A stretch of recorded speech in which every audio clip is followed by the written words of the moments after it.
The Spot Track Podcast, talking sports contracts, the salary cap, and business of sports. Welcome, everybody, to the Spot Track Podcast, presented by Morgan Stanley Global Sports and Entertainment. It's empowering professional athletes and entertainers. Yeah, we know you guys listen. Give you the knowledge you need to make informed decisions about finances and wealth. Learn more by visiting morganstanley.com/GSE. Morgan Stanley Smith Barney, LLC, member SIPC. It is the post-Easter edition. Paul Peck, who's still hunting for eggs in his yard. You want me to sing to qualify myself as entertainer? Qualified? You need me to sing a little bit? I think they'll pay more in sponsorship to have you not sing on the podcast. Yes, good point. And the founder of SpotTrack.com, Mike Giannetti, whom I'm sure had a new egg. You know what I did? Well, the egg hatched already new in the family. Egg, but right. New baby. So I'm home a lot. I'm sitting around a lot. You know what I did this week a lot? Went through old baseball, football cards. Nice. Found some gems. Found some financial gems or just cool gems? Nothing's worth anything, but I've That's just right. really neat things, like a Jason Garrett World League card. Nice. Wow. Jennifer Montana card, Joe Montana's wife. Come on. Yeah, there was one year where they actually did the waves. Phenomenal. just some gems. Yeah. I had no idea that there were. I didn't remember. 11-year-old Mike opened up that pack and saw a couple of scantily clad NFL quarterback wives. John Elway's ex-wife I've got, so that's awkward. Are they going to come to the latest card show? No. They're worth about 10 cents each, so they went right in the garbage can. That is the amazing thing. It really started, I think, you're a little younger than I am, and Paul's a little older than I am, but we're all roughly same generation. And the stories from our fathers, right, who's our grandmothers threw out their cards. Oh, yeah, all the time. Devastating. Right? So what do? We all saved our cards, so they're not worth anything. They're laying. We all have them in a box in our basement. We haven't looked at them in 25 years, probably. The only thing I have, my father-in-law gave me the second best thing he ever gave me. His daughter was the first, right? And gave me, hand in marriage. But the second best thing he ever gave me was these old football cards. So I have a Frank Gifford rookie card. Yeah. Nice. Crazy Legs Hirsch, Roy Hirsch. So they're kind of cool, cards that he had just sitting around there. And I had them, evaluated once, and I think the grand total was like $350 for these cards. But I'm not going to bad. Yeah, but I'm not going to get rid of them, right? They're just cool to look at. It's your neck of the woods here. I found a box of unopened 1991 PGA Tour cards. Come on now. So I opened them. Oh, because I looked up and there was nothing worth anything. Oh, I found a couple of John Daly rookie cards. He was like 150 pounds. Sure. Incredible. Well, JD is not that big of a man. Like, he's got some girth, right? But when it comes to height, mind me show you some pictures, because he had a celebrity tournament. They couldn't find anybody else, so they had me come, and we were hitting shots on a par 3. So there was like a celebrity on every hole who came to this thing, and so we got to meet John, and I've met him a couple times. And I'm taller than John Daly, which you wouldn't think, right? And I'm 5'11". No, you wouldn't think because he the looks big so big. hitter and you thought he's like 6'3" or 6'4". It's like 5'9", maybe really? Interesting. Maybe 5'10", maybe. Wow, so that weight was power, huh? The weight, well, he's just a free swinger, right? And just able to do it. So I'd love to see those. I'll bring them. Yeah, 91 PGA Tour. You should have done. Wait, free swinger as a golfer? You mean? I'm just going to let that marinate out there, Paul. You should have done what Darren Ravel does sometimes, right? Opens the pack. I've seen him do it on Twitter. With a video? You're right, I should have done that. Yeah, rips him open, the live reveal. I did that in Cooperstown last year when I went out there for the Hall of Fame baseball stuff. Because they sell the old packs of cards in the shops out there. And I took a video of my daughter opening an 89 Topps to see if there's a Griffey rookie card in there. Sure. Yeah, that's a neat idea. Well, let me ask you this question, and then we'll get on to the NFL draft, because that's coming up here in a few days, and that's what the show is going to be about. And we're going to talk to Greg Gabriel from Pro Football Weekly. But so who saved all these cards back in the day? Did Topps shelve some?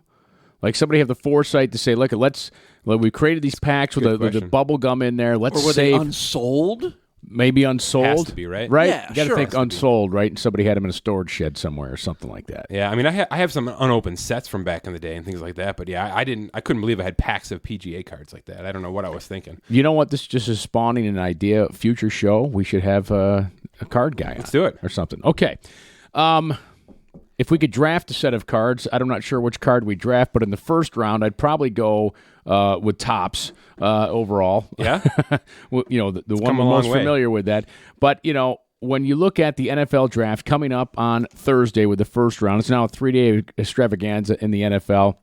Mike, you did a really cool thing to look at positions and where they were drafted for starters in the national, not overall. Upcoming. Yeah, projected starters this year just based on the RLAD's depth charts. It's kind of neat to see how these guys are put together. I mean, obviously your quarterbacks are going to be first rounders. I mean, that's sure. What, 85% basically. It's the most dominant rounders. position on that list, isn't it? Of first rounders, right? Yeah, it is, and it's come a long way. I mean, the last 6 years, you're getting 4 in the first round, pretty much guaranteed. We'll see what happens this year, but that's the no-brainer position. To think here, that again, I think most people know this, but to see that 21 of the 32 starting quarterbacks in the NFL were drafted in the first round pretty much tells you what we should already know, which is that's where you have to get your quarterback. There's one undrafted starter this year. Who is it? It's not Ryan Fitzpatrick. No, he was drafted. Case Keenum. There it is. Yeah. We think. Well, for now. We think For he's now. going to start. Yeah. That's remarkable Yeah, that there's only one. it is. Right? Well, we had Romo for a lot of years. He was the UDFA sort of king. Which, by the way, my niece asked me on Easter Sunday when we had the golf tournament, the Skechers commercial came on, and she's like, he's not even a golfer. It's a pretty good one, actually. I'm like, he's trying to be. So anyhow. It's such a unique position with such a unique set of skills that are pretty obvious when you are a first-round level talent. But then you combine that with the fact that teams probably overdraft quarterbacks in the first round because it's such a crucial position. It probably floats that number a little higher. What, you're shaking your head at me? It's all about money. It's all about money. It's because it's the one position where the savings are so immediate and so big. If he's your starting quarterback, I tweeted yesterday, if Kyler Murray or Dwayne Haskins goes number 1 overall, they're going to have an average salary of $8.75 million. That's 19th. That's nothing. It's going to be Right. 21st after a couple more extensions this offseason. I mean, that's crazy. That's crazy to think you can draft a guy, put him in your lineup, and he's the 20th highest paid player at that position. But the option year in the first round, right? That matters. and you get the 5th year, so you essentially can get 7 years out of this rookie contract. Watch for that 7. again this year with some of those teams at the bottom of the first round. You saw the Ravens trade up to take Lamar Jackson with the last pick of the first round last year in order to get that 5th-year option. Watch that bottom of the first round, whether it's the Patriots or the Rams trading out to a team that wants to do it. I think those last 4 or 5 picks of the first round are going to be in play depending on how many quarterbacks go before that. Yeah, the 30th pick this year is going to carry a 4-year contract of $10.5 million. That's great. For a quarterback, that's crazy. I mean, $2.6 million per year for 4 years plus the 5th-year option. That is where, I mean, that's where Lamar Jackson went. That was Aaron Rodgers back in the day.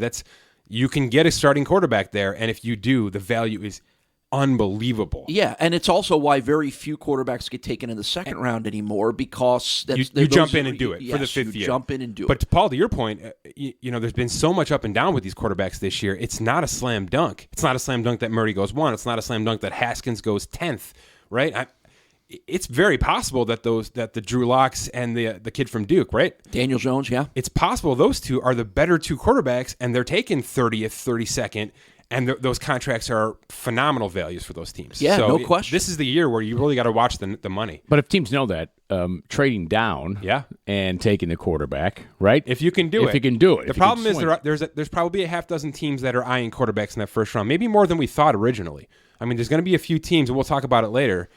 You never know when, a couple of these teams are going to be ready to get their next guy, right, and put him on the bench. Well, and that's the thing. It's not necessarily – there's only a few teams that, as we sit here now, would say, oh, my God, they need a quarterback to come in and start right away, which was different than last year. Those teams that took those quarterbacks needed them to start right away. Where you're at now are the teams that are starting to think 2 years down the road to replace some aging starters right now and may want to have that guy in place. Let me ask you, Paul. Are there any teams that need a quarterback to start this year? Well, I would think Miami and Washington could be teams that would draft a quarterback, and that guy probably comes in and starts within the first month. I'm not sure on Miami. I think they're pretty set with Ryan Fitzpatrick. I really do.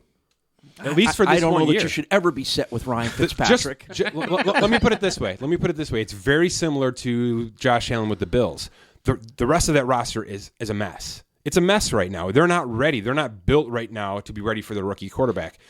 we had this discussion with Josh Allen, and you sort of put a 4, 5, 6 week limit on it.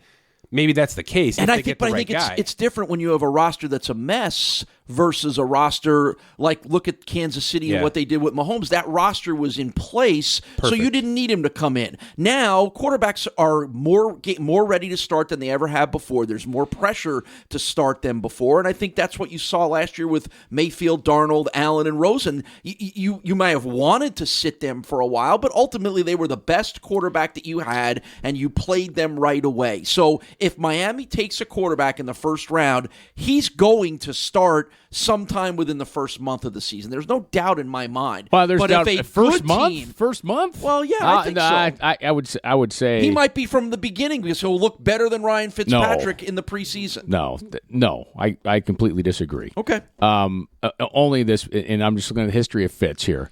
Fitz it comes out of the gate good, right? And he's smart. He knows offenses. But this is why it's a perfect gamble for Miami. Can they get a year long of Fitz magic? Yeah, nobody ever does. Nobody ever does, right? But they get about to week 7 or 8, and it's like, guys. There's so much pressure to start for rookie first-round quarterbacks now, But this is why it's perfect. They have the perfect quarterback for it. They've got a guy who's going to perform well, keep you in the hunt, and then all of a sudden, the 5-interception game comes about, right? Or 3 interceptions, and we've got to make a change here, and it's not like there's a controversy with it, right? You know what's funny? 2010, 2009, before this rookie wage scale, you had to start those guys because you were paying them $60 million. Right. Now you have to start those guys because you're not paying them $60 million. That's true. And because the window's open and the salary cap is so tight. Right. It's funny how it's full circle, but it's the point is it's all about the quarterback. It's all about the quarterback. It is. If your guy can play even a little bit, he's going to play because he's cheap. And if you can get him better this year, next year's your go year. That's where the Jets are. That's where the Bills are. There's a few teams who have these young guys. Of course, the Browns. Yep. The thing that's not surprising to me on your chart is the running back. Yeah, position. but let's talk about it because it's a little fun, right? It's a little fun. It is. It's almost. What's not surprising is you don't have to get a running back in the first round. However, the running backs in the first round, it's only 2 shy of those that are starting second round, fourth round, and undrafted. That, to me, is the surprising stuff. The amount of undrafted free agent running backs who are projected starters in the NFL. 12 come from the second round, 12 from the fourth round, 12 undrafted. Right, and 10 in the first round. It's a complete mixed bag. Sure. It's anywhere you want to get one, you can get one. And the only time you should get one in the first round is if he's all generation. And we'll talk about that. Right. There's no reason to say that that's wrong anymore, right? Well, I mean, Ezekiel Elliott, Christian McCaffrey, nobody's going to gawk at anybody taking those guys in the top 10, right? but the game has gotten to the point now where you don't have 35 carry a game running backs anymore. So to me, taking a running back, no matter how good he is in the first round, doesn't make a lot of sense. And I think this chart backs that up. Outside of Rashad Penny, who I think might have been the one bust over the past 3-4 years in that first round, all of those guys are dynamic players. They're not 3-down running backs, right? They're catching 50, 60 balls out of the backfield. So there's production to justify. I mean, it's not like that's a ton of money either. Sure. It's $5 million a year, which is a lot for a running back right now. That's way over the average. So it's tough to say it from a financial standpoint because you know how much you have to pay those guys over 4 years, but you're probably not paying those guys after that. And, that's the point here. If you can have those 4 guys at age 22 through 26, and you have to pay them a little extra to get them in the first round, I have no problem with any of the guys who've been drafted in that first round just because they've changed their dynamic. I mean, they fit the modern football scheme. You know what I mean? You don't have to. If that's the player you need to fit your system, go and get him. If that's the player the Bills will need next year, I think they will. Right? They're going to need that kind of player coming up here. They've got 7 running backs who, are all eligible for Social Security. It's either going to be a Patriots situation where it's a new one every game, or we'll see how that unfolds. But there are certain teams that just need that playmaker. There's no reason not to take him in the first round if you don't need the quarterback, if you don't need the edge rusher, those positions. But let's go down the list a little bit here because I thought the tight end was interesting. It's a pretty even split. I mean, it's all throughout the board. 1 through 4, even to 5th round, has a pretty ample amount of starting tight ends in the league. It's maybe the hardest position to evaluate. To value, right? Yeah. I was thinking that too. To evaluate. Because of the blocking versus every the production. team wants different things out of their tight end. That's what I mean. Their roles change based on scheme, right?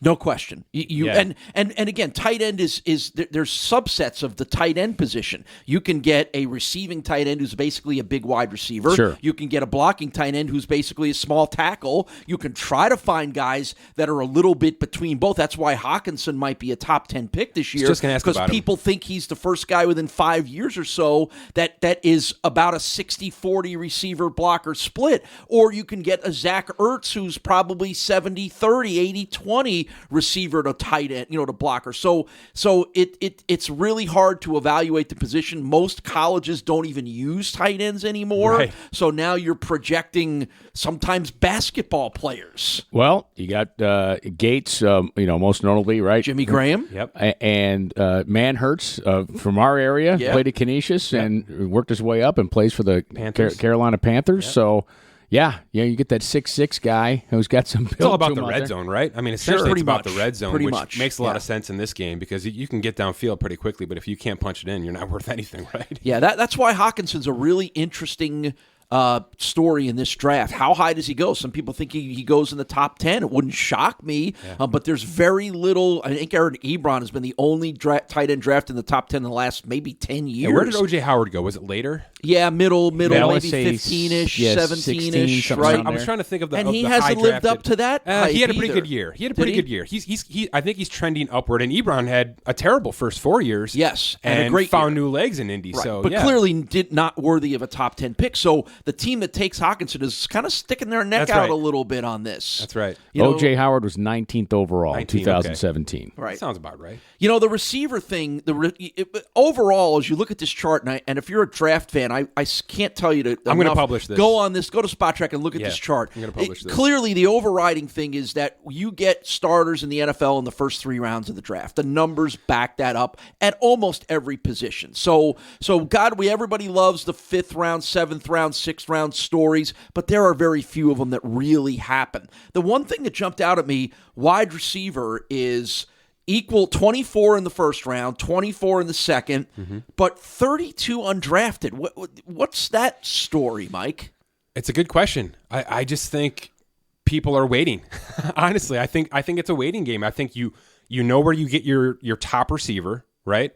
My guess is because remember with these projected starting lineups, I'm using 4 receivers per team. Okay. Because generally that's how that's the arsenal that gets worked into a game. So your 3rd and 4th receiver, I'm guessing How many of those are those third guys and aren't fourth getting receivers? drafted, right? I'm guessing it's a lot of them. That's what I would say so too. Yeah. But still, tons of value. I mean, those are still producers in the league. I mean, your Right. 3rd receiver is getting ample playing time. So my guess is it's our first receiver, maybe our second, are in those first 2-3 rounds based on these numbers here. And then it's just shut it down. We're waiting. We can find guys off the street who can fill in the 3rd and 4th spots. And it makes a lot of sense to me. I think this year you're going to see that flip a little bit because it doesn't sound like there's a lot of receivers that are going the first round because most teams are going to go, I can get my starter in the 2nd, 3rd, and 4th because it's supposedly a really deep middle round receiver draft. It's good to hear.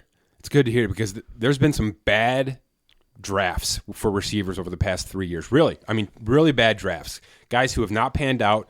So many of these top receivers have been traded, have been released. It's an unbelievable story. I mean, we talked about it a little bit on the show a couple of months ago, but it's almost something to watch for because think about what happened this offseason, right? Odell Beckham Jr. And Brown and Antonio Brown Brown. get traded. That's insane. Sure. Could you imagine the top quarterbacks in the league, Aaron Rodgers getting traded? Can you even fathom that? I mean, that's what's No. happened to that position. It's come so far that guys are giving up on first rounders within 3 years. Maybe we'll ask Greg Gabriel why there's been so many busts at the position. Why is that such a hard position to evaluate? I'd be curious about that. I guess is volume. That's the Sure, buzzword. That's sure. the buzzword. Which is a nice setup, Paul. Why don't you set up our guest Sure. here? And because we talk about the drafts, everybody listening, like it's an exciting time. Who are they going to take? Yeah, I we like know this nothing, guy. We know Right. nothing. Well, we haven't been in the war rooms, right? We don't go to the workouts. We don't do all the tape evaluation and the comparisons and the numbers and all those great things. But our guest here has. Yeah, and the other part of it, Kevin, that I'm sure Greg will talk about is that all that research and all that studying, and then your owner walks in and goes, I want that guy. That happens a lot, too. So Greg Gabriel has spent 30 years in the NFL, prominently with the Giants and Bears as a director, as a scout and a director of personnel. He's been there, done it, won Super Bowls. Now that he's retired, he is the author of Pro Football Weekly's Draft Guide, which, in my opinion, is one of the 2 or 3 best ones out there if you really want to understand what positives and negatives are about players. And Greg is a great guy to talk to. He's been, again, he's got great stories, but he understands how this process works. So that's why he's going to join us here on the Spot Track Podcast. Well, Greg, it's great to have you on. And, you've caught your breath, right? I mean, the Pro Football Weekly Draft Guide's been published, or is this all about updates here in the final few days? Well, I think I'm just about done with the updates, too. I think I've written or rewritten probably 30, 35 guys, and then added another 40 players that weren't in the magazine that are all online on profootballweekly.com. So all told, I've probably written 260, 270 players for this draft. So a lot of guys. But that's what you got to do when you do a draft magazine. And after this interview, you're going to shut your phone off so you don't. So your editor doesn't say, "Hey, write something up on this guy." I'm sure Greg would say he is so well prepared that there are no surprises 2 days before the draft, right? Actually, it's right around now that you start getting information that you had no idea about. I mean, it started last week with Montez Sweat thing, and that about the heart condition. How everybody knew about it at the combine, but it's a lot more serious than anybody realized 2 months ago at Indy. There's a number of teams that have flunked him as far as going into this weekend, but there's still a number of teams that have passed him too. I still think he ends up going in the first round, but there is risk involved. And obviously the team that selects him is going to have to answer to the media because of the risk. I know a little bit more about the condition than I want to say, but let's just say that there is a heavy risk involved with him playing. But at the same time, as one GM told me, he could play 10 years without an incident. So, but he could also have one too, and that could be something we don't want to see happen. Greg, what's the process to grade a player like that? How many times do you end up having to actually put a grade on a guy like that throughout his maybe senior year, or however far you're tracking a player like him? Well, it's interesting because, first of all, you never have just one report as far as one person see a guy. I think it's before it's said and done, you could have anywhere from 5 to 8 different reports on a player. You have the area scout, there's a cross-checker, college director, the general manager. Then you're getting involved once you get into January after the NFL season is over. Then you start the coaching staff starts getting involved. And so you're going to have the position coach, the coordinator, maybe even the head coach. So you can have a lot of different opinions. And I guarantee you, all the opinions aren't the same. They're going to vary. Some are going to be high. Some are going to be a little bit lower. And the general manager and the scouting director, their job is really to find a middle ground, the consensus opinion that works for everybody, that everybody can agree with. And that's how you really come about that final grade. And obviously the medical plays into it and the workouts. You can have a guy that when you're watching him on tape or you see him in person and you think he's a 4.5 guy, and then he comes to the combine and he runs 4.7 or 4.68, and at the pro day doesn't do any better. Perfect example would be running back Elijah Holyfield from Georgia. Great tape, and he looked like going into the combine he might have a chance to be a fairly high round running back, and then he runs in the high 4.7s, low 4.8s at the combine, and then runs even slower at the pro day. I think his times at the pro day were like 4.82 and 4.90. Well, so now he goes from a guy that many thought could be a premium round guy to a guy who may not get drafted at all because of that slow speed. So a lot of that stuff plays in. medical condition, obviously. And, just like with scouting reports, the medicals change. And like I was saying with Sweat, I know there's a number of teams, it's more than 10, that have failed him on the medical, but there's teams that have passed him, and you find that disagreement because it's just not a perfect science, and a lot of times it has to do, who your doctors are, what have they dealt with in the past. A lot of times they still on the past on that experience, especially when it comes to situations like arthritic knees and things where you might have had a player in the past that had a condition and he was able to play through it for a number of years, and so those doctors may be a little bit more lenient than a doctor who has had a bad experience with a guy with a similar arthritic type condition. So, and for that reason, you look at draft boards, there's 32 teams in the league, and I guarantee you all 32 don't come close to matching up. There's going to be guys that are in the first round on one team's board that could be in the third round on another team's board, and that just happens throughout the league, and that's what makes the draft so interesting.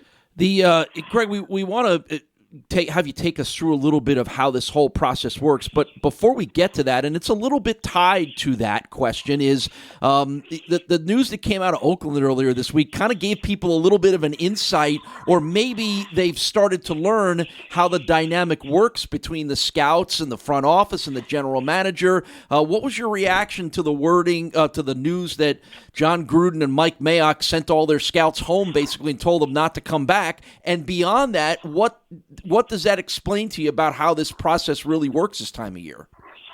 Well, I've been in draft rooms better than 30 different times in my career, starting with the 1982 draft in Buffalo, and that was Chuck Knox and Norm Powell were running the draft. So there's only one time in that period where, as a scout or consultant, I was not in the draft room, and that was recently when I was with Philly. And part of the reason is Philly's got a very small draft room.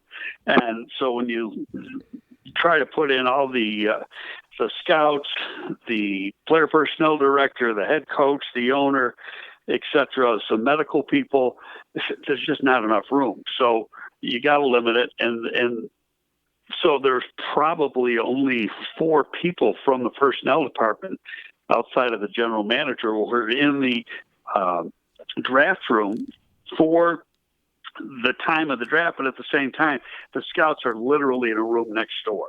And so if you needed if the decision makers needed a question answered from one of the scouts or a few scouts, they just call him in and he'd be part of the discussion and then he'd leave again.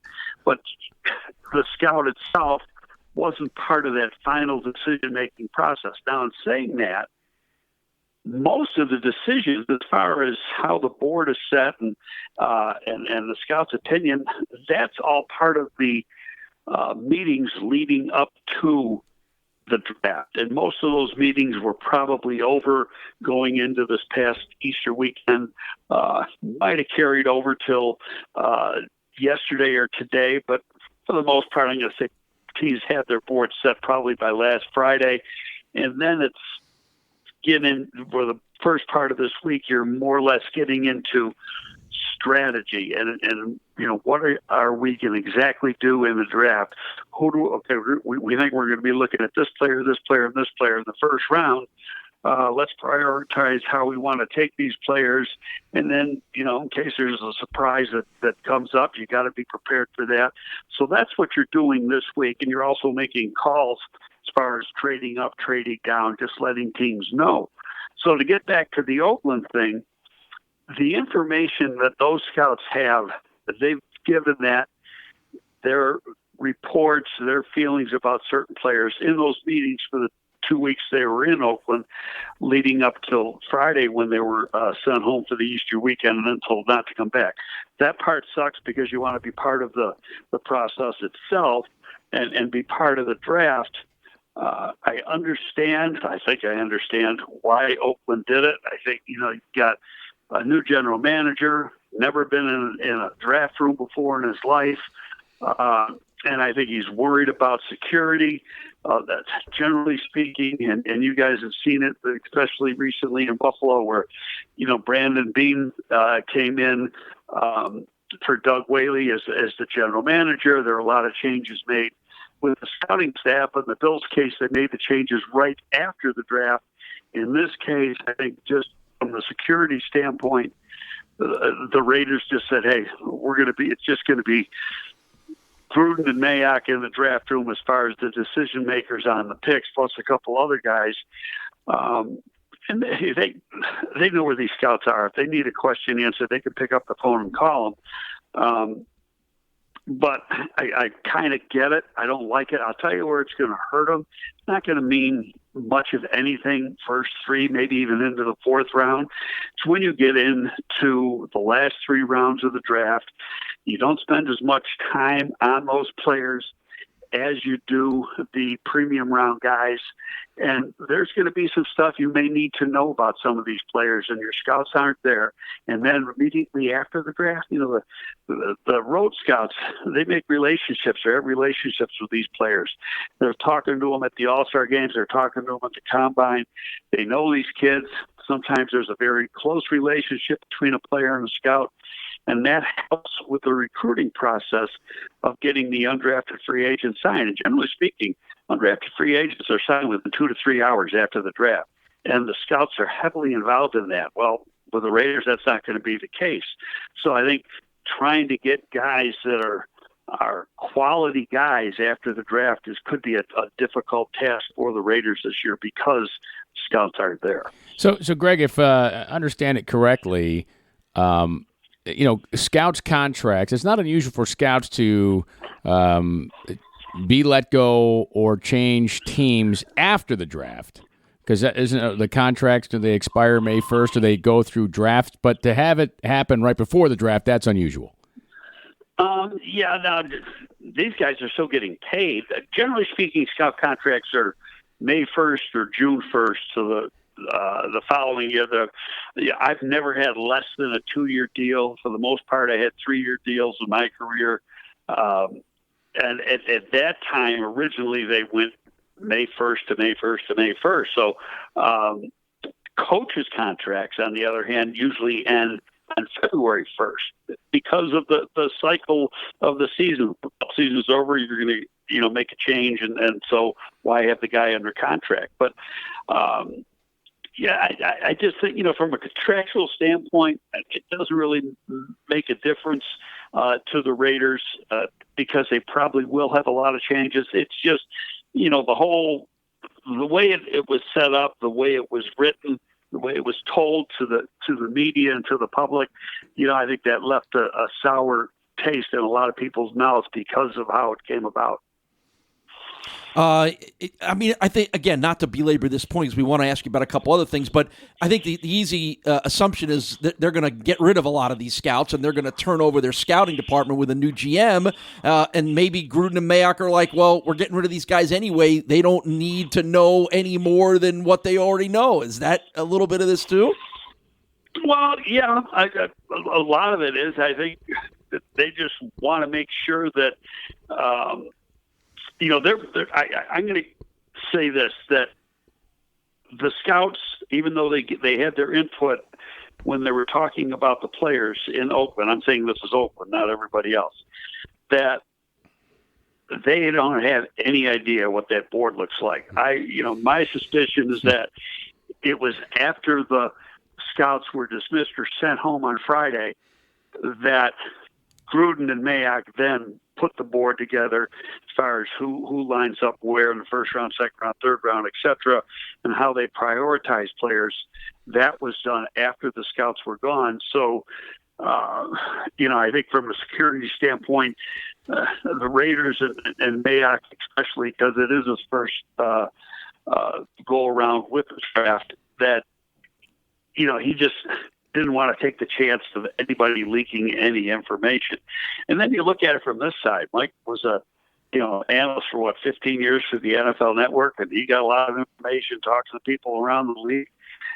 So he knows as well as anybody how stuff can leak, and he just didn't want that happening in his first go around with the Raiders.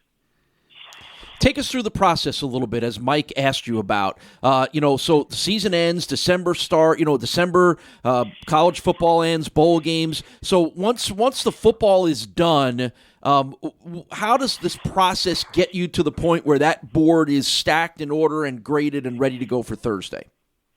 Well, a lot of teams have meetings in first, second week of December. College season is pretty much done then, except for maybe the championship games and then the bowl games. But the bulk of your reports are done from the scout standpoint. Again, I mentioned the coaches don't even come into the equation until January or February. So you meet in December, and that's your first really elimination meeting. And it's not that you're spending a lot of time on each player. You're more eliminating players. You're starting off with well over 1,000 names. Maybe, just pick out a number, 1,500 names. You want to get to a more workable number. So by the time you get done with that meeting, usually it lasts 4 or 5 days in December, you've worked that list down to, say, half that, 800, 700 players that you're going in or getting ready for the combine. And then once you get through the All-Star games, then a lot of teams meet again right at the beginning of February before they go to Indy and eliminate again.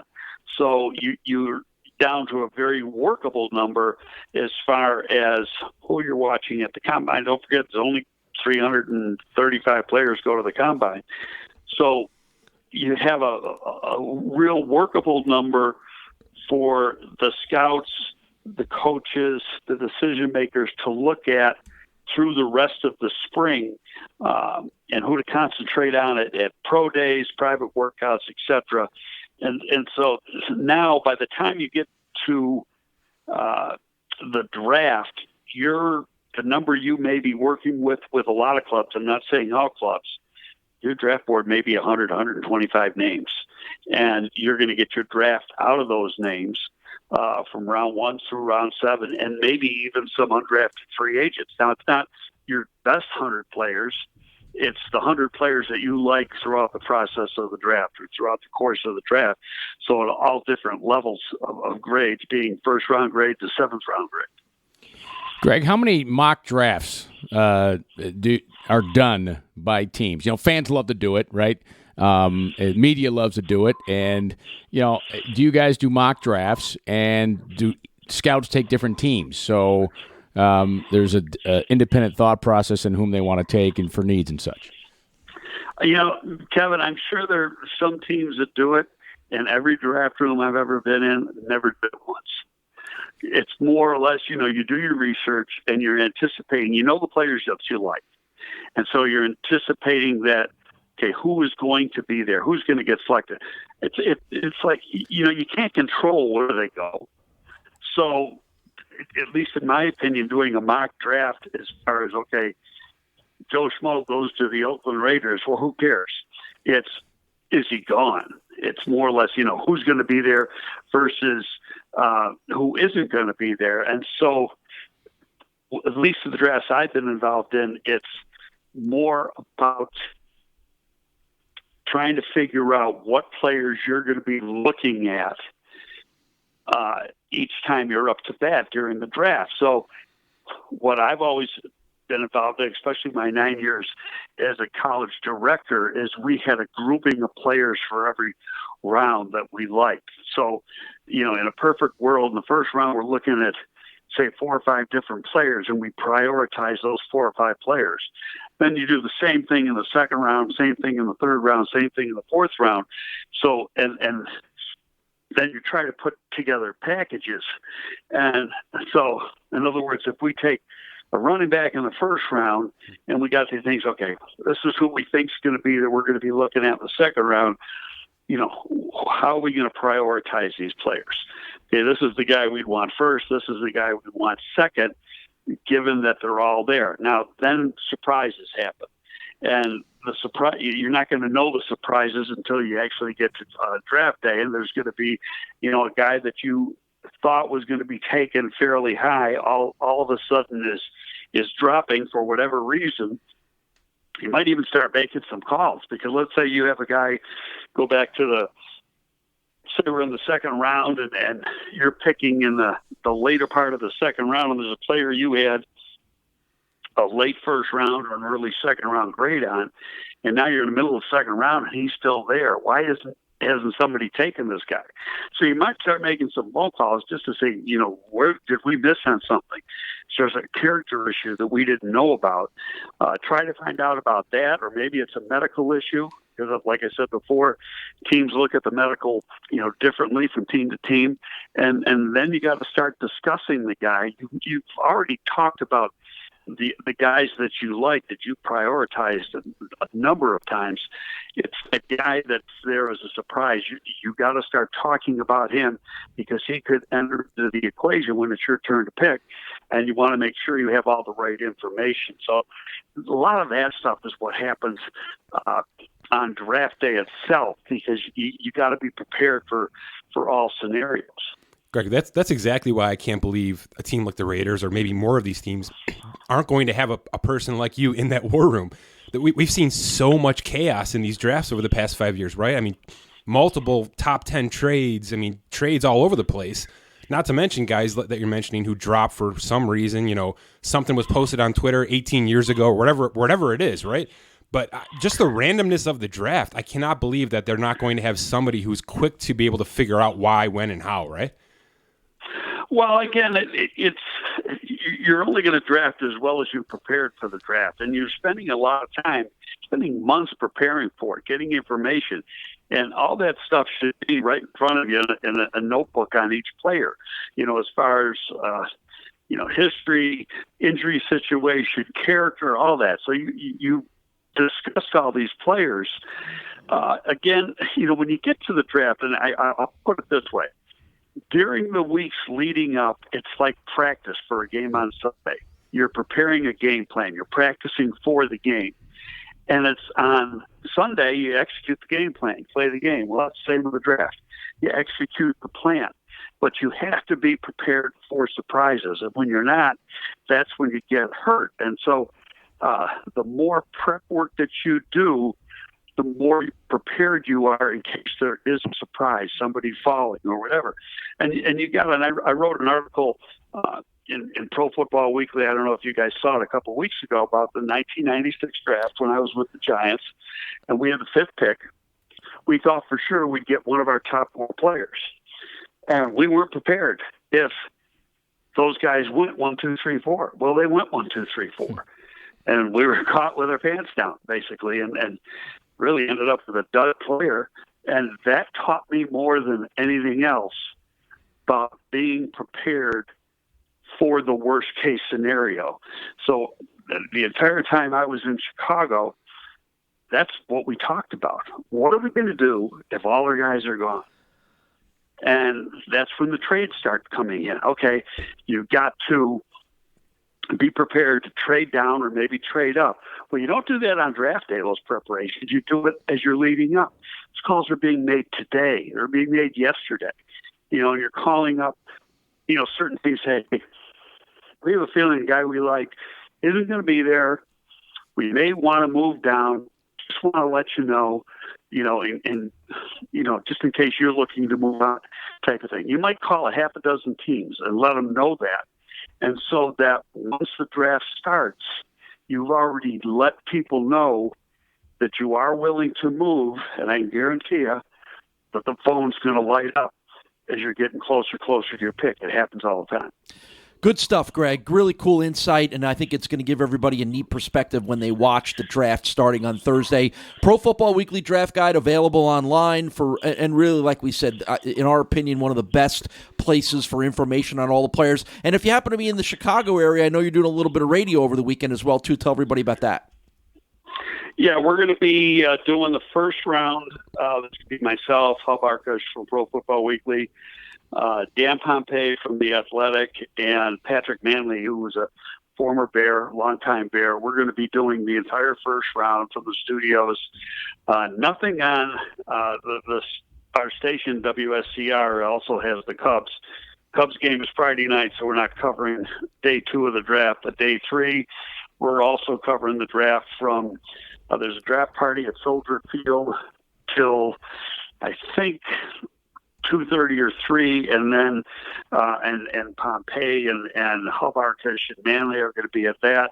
Then I'm going to have from 3 o'clock till 6:30 with a co-host going over. Probably at that point it'll be the final round of the draft and then a wrap-up type situation. All right, good stuff. If you're in the Chicago area, and we know we have listeners to this podcast that are. Greg, thanks for the time. Appreciate it. Enjoy the draft this weekend. Thanks a lot, guys, and you guys have it too. Hope Buffalo has a good one. All right, thanks. Well, it's great to have Greg Gabriel on there.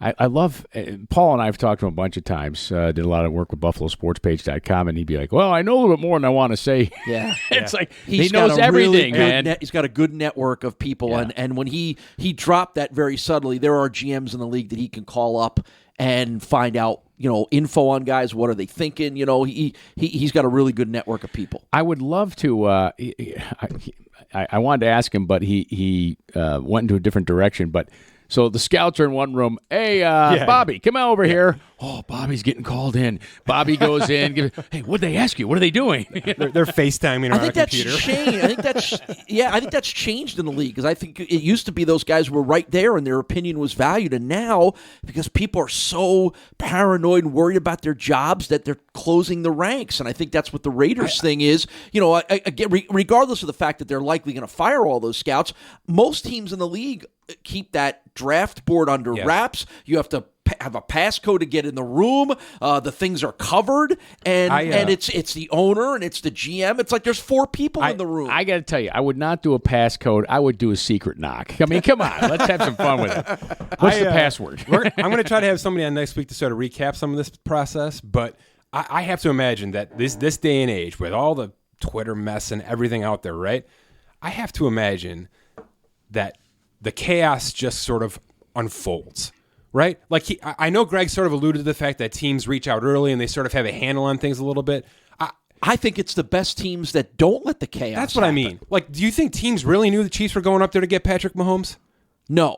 I don't think anybody knew. No, I don't. Nobody. But again, and that had to throw everybody out. And I think there's a perception publicly that there's like fighting and arguing and stomping on tables in the rooms when the pick is on the clock. And I want Joe Smith. No, I want Bob Jones. We've seen some of that. I think there's some of that. I think there's a lot less of that than people think. Again, a good team, as to Greg's point, is going to sit and decide, okay, if we're picking 5 and these are the 3 guys that are available to us, who are we taking? So there isn't like, you're wrong, I want my guy.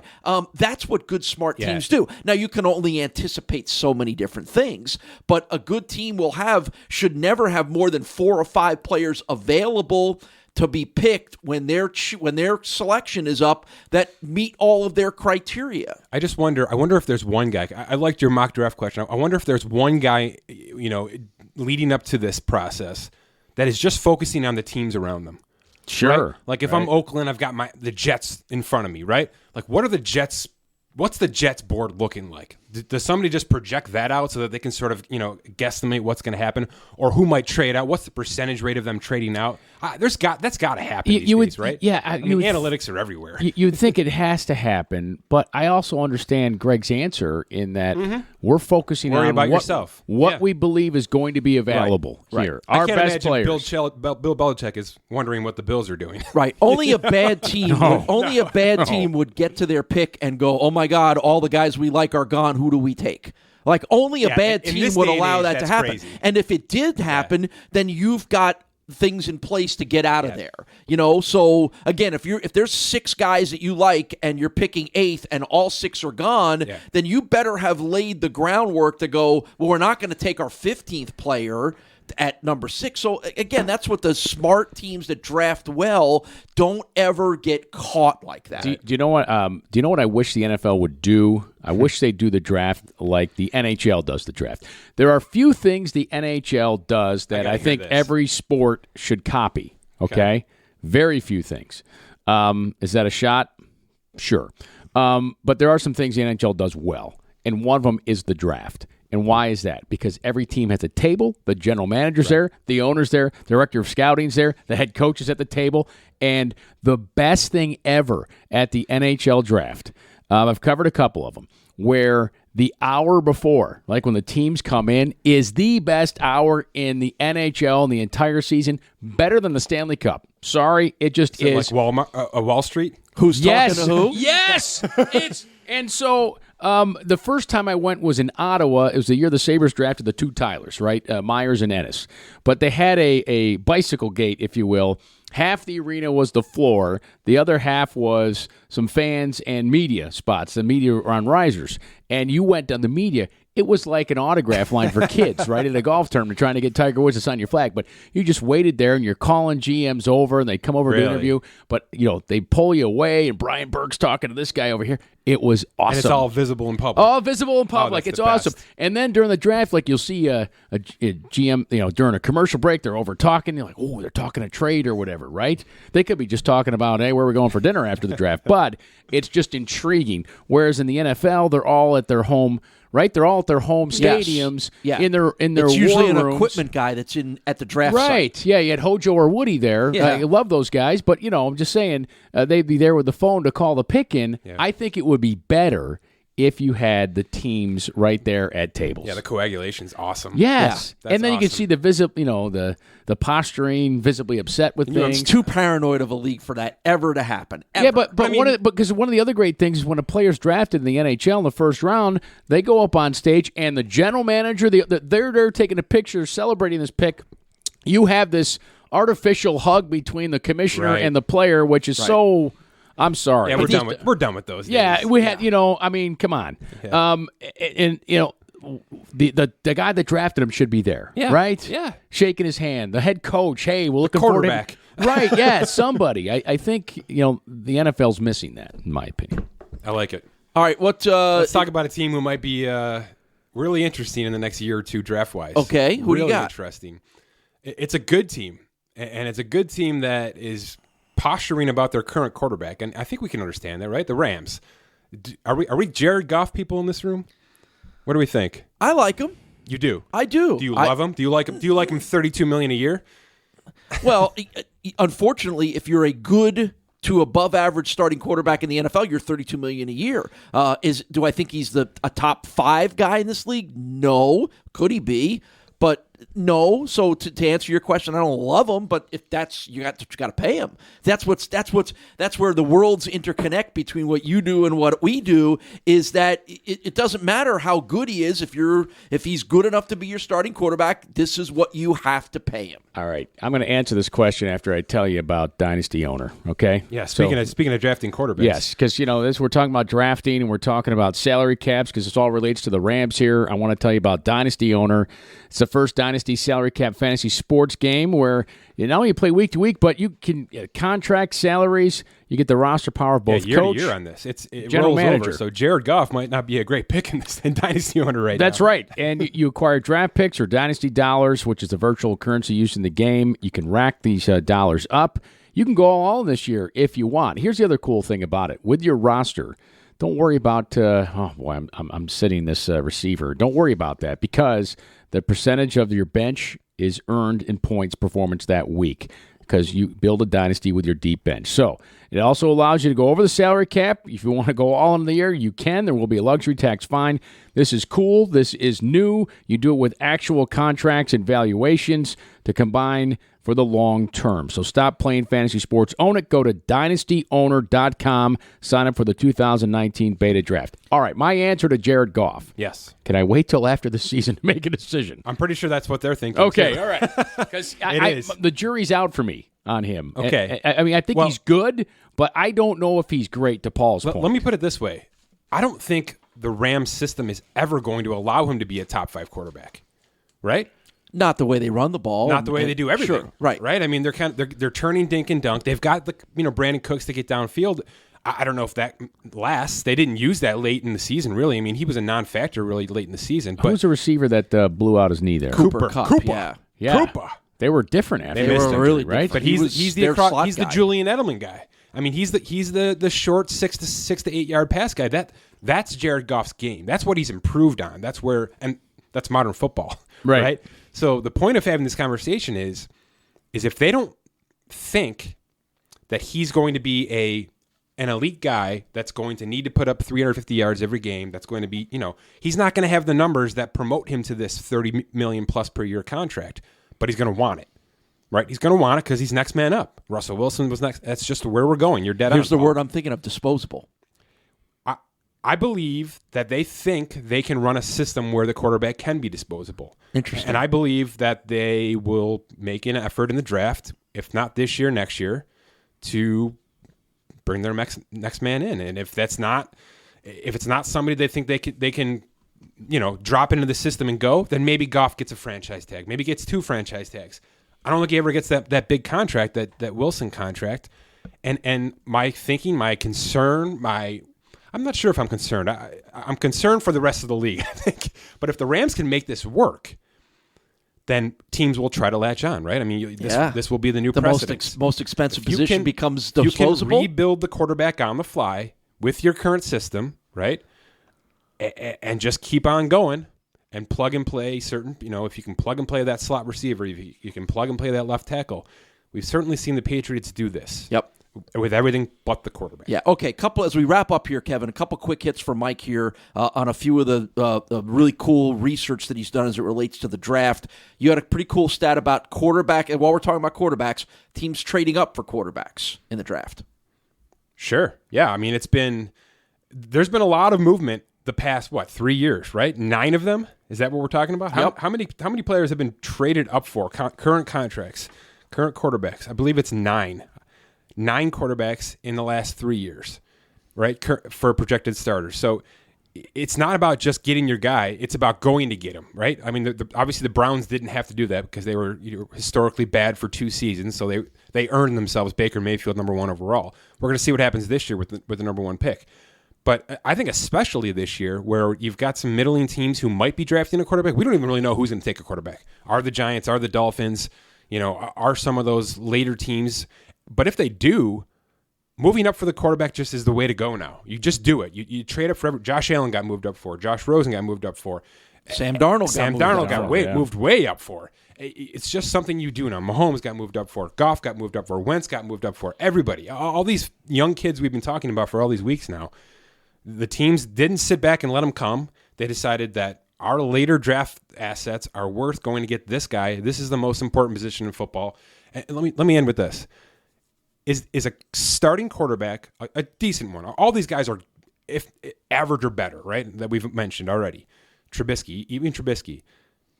Is there a better value in all of sports than a starting quarterback on a rookie contract right now? Even if it's Baker Mayfield at $34 million for 4 years, is there any better value? I would argue Mookie Betts. Is it? Or a baseball player on their initial contract and Aaron Judge. For what they bring. But I don't think Mookie Betts' impact on the Red Sox is as great as Baker Mayfield's to the Browns. Well, what did the Browns do last year? A lot.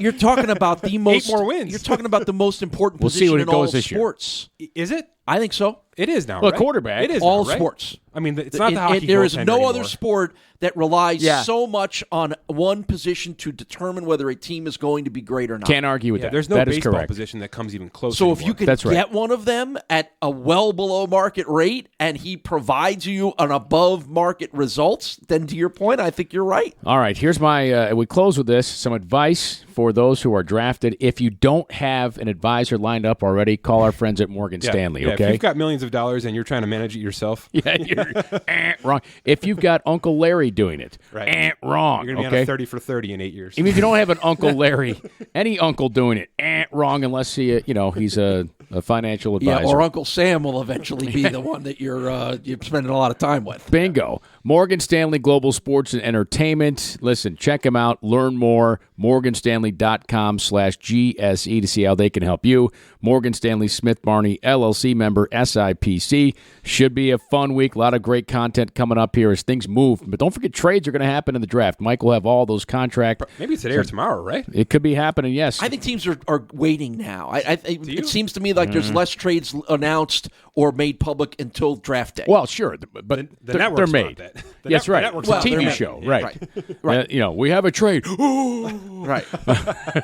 Mike By the way, Giannetti. is it ABC this year? It's on ABC, NFL Crazy. Network, and ESPN. Yes. Yeah, but if you're in Buffalo, come see Paul and me. Mike, you're invited too. Yeah, draft Bring the party, baby. right? Oh, yeah. The Dome, the grill at the Grill at Dome, the Dome.